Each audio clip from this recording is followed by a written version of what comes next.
The Khyber Pass. The Khyber is a mountain pass in the Khyber province of Pakistan on the border with the province of Afghanistan.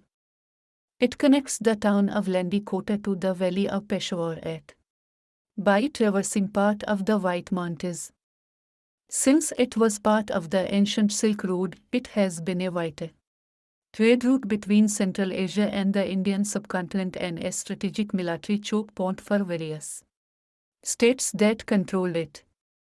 Following Asian Highway AIC, the summit of the pass at Landikota is 5 kilometers, 3 miles, inside Pakistan, descending 460 meters, 1,510 feet, to Jamrud, about 30 kilometers, 19 miles, from the Afghan border. The Khyber Pass is a mountain pass in the Khyber Pakhtunkhwa province of Pakistan, on the border with Afghanistan, Nangarhar province.